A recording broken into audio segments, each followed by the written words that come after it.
Aujourd'hui, je vais parler du voile. Sujet polémique, je sais. C'est parti pour la deuxième de philosophie.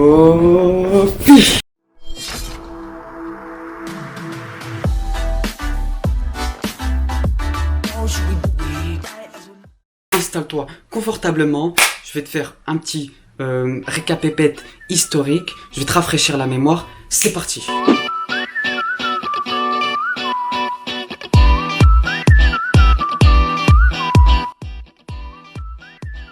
Je vais te prendre 3 dates. Seulement 3 dates, mon haya. D'accord? Pas 4, si, en fait 4 dates, je suis con. Il faut 4 dates, mon haya.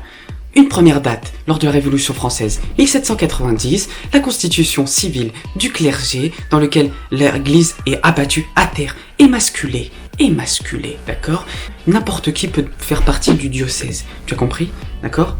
Et le roi s'appelait le lieutenant du Christ. Du coup, si on tue le lieutenant du Christ, la voie est libre, vers le libéralisme. C'est tout droit, c'est là-bas. Deuxième date, 1801, le Concordat. En fait, ça a échoué parce qu'il n'y avait pas de laïcité encore. Ça a échoué. Le Concordat de Napoléon, c'est en 1801. Le christianisme redevient la religion officielle de la France. Du coup, ils n'ont pas réussi. Ils ont dit merde, c'est quoi le problème encore? Qu'est-ce qu'il nous faut? D'accord. Ils ont réfléchi durant la Seconde République. Ils ont réfléchi. La Deuxième République, pardon. Ils ont réfléchi. Ils ont, grâce à. Et puis ça a germé dans l'espace républicain jusqu'à Émile Combes qui a instauré la loi de 1905, d'accord, qui a créé la laïcité dans laquelle tout le monde a adhéré, toute cette croyance a adhéré, d'accord. Et du coup, ça a mis un terme à l'église. Selon Ibn Khaldoun, un sociologue, une société ne peut pas vivre sans croyance. Comment ce qui a servi à mettre l'église plus bas que terre va-t-elle immiscer l'islam vers son épanouissement? Comment? Mais la France reste imprégnée de ce catholicisme. La tradition est transmise de génération en génération jusqu'en mai 68.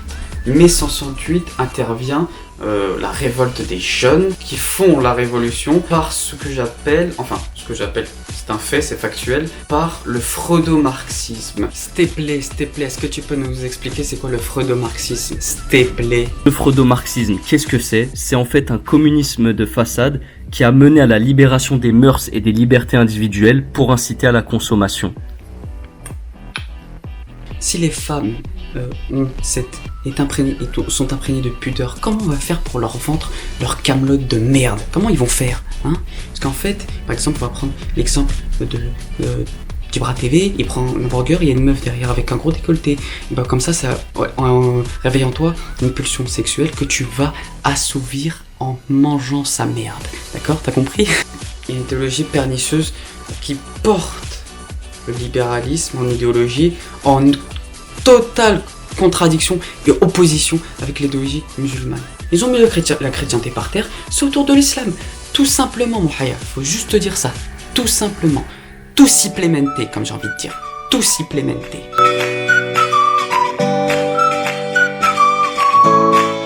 Notion de concept sociétal. Les concepts sociétals, s'il te plaît la voix, s'il te plaît.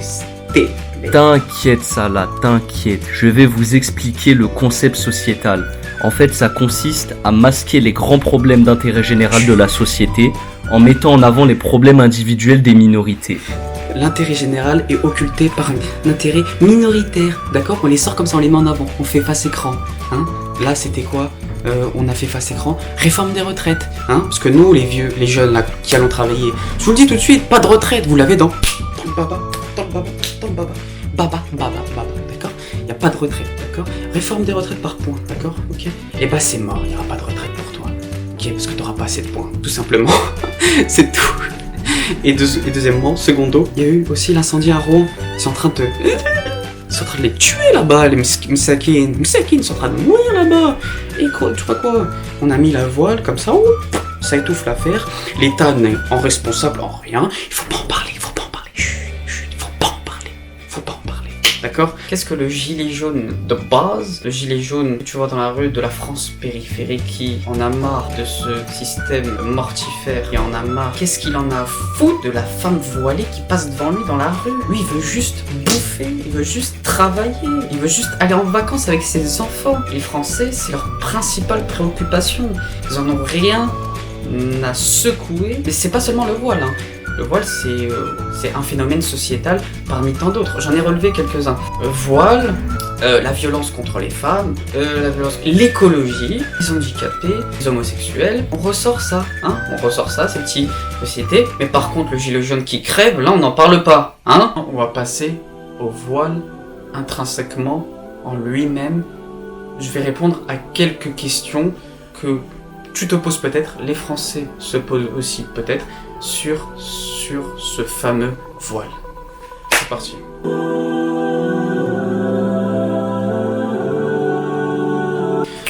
Pour l'obligation du voile, le Seigneur Allah dit dans le Coran, sourate 33, verset 59, si je ne m'abuse, il dit ceci. Là, je me transforme en Boussena, moi.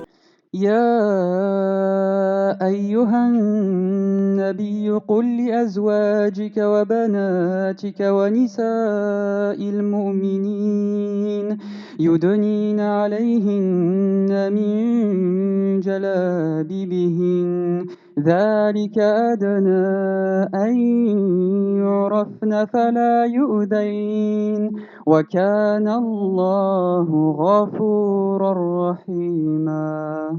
Il dit au prophète, dis à tes épouses, ou à femmes des croyants, de rabattre sur elles leur grand voile. Il le dit. Mais cependant, ce que nous voyons aussi régulièrement à la télévision, oui, c'est un objet de soumission, car la femme est un objet de tentation. C'est pour cela, donc, en fait, ils mettent en avant un certain égalitarisme, alors que pas du tout, ils en ont rien à foutre de votre gueule, hein, mais excusez-moi de vous le dire. Ce verset, il répond clairement. Qu'est-ce qu'il dit après?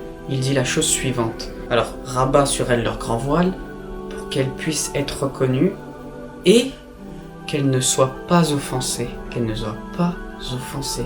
Il continue, Dieu est pardonneur et miséricordieux. Quel message d'amour, quel message de protection, de sécurité.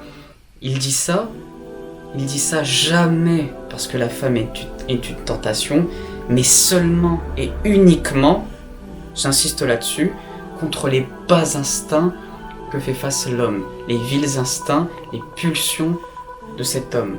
Vous êtes en train de me dire, oui, mais l'homme, il peut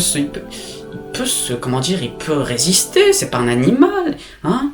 Combien de témoignages de femmes, quel est le pourcentage? Je crois que c'est de l'ordre de 66% où une femme s'est fait lourdement importunée. Ce sont les chiffres, c'est factuel, l'homme est comme ça. Et voilà, c'est seulement pour leur protection. Après, libre à chacun de le mettre ou pas. Je réinsiste là-dessus. D'ailleurs, ça va me permettre d'introduire une petite notion philosophique comme ça. Dans l'islam, particulièrement dans l'islam, on suspend son jugement sur l'être. Et on ne peut émettre qu'un jugement que sur l'action qui est faite par cet être. L'action seulement. Ça va me permettre d'introduire ce phénomène de Kant dans la critique de la raison pure, qui est le noumen, l'être en soi, la chose en soi, et le phénomène. La pudeur est la quintessence de la beauté, et son essence est la femme. Oh là là, je suis trop fier de cette phrase, oui, merci. Concernant la pudeur. Et, ah oui, sur le voile aussi, on entend que c'est une traduction musulmane, hein, arabo-berbère, hein, qui est archaïque, etc.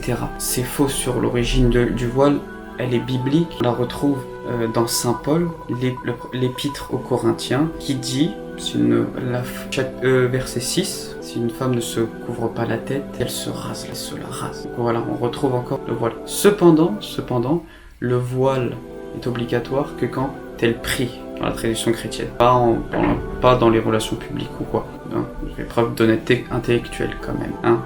Je n'ai rien contre les chrétiens, j'ai un ami chrétien qui est plus cher à mon cœur que beaucoup d'autres musulmans. Je le dis avec sincérité.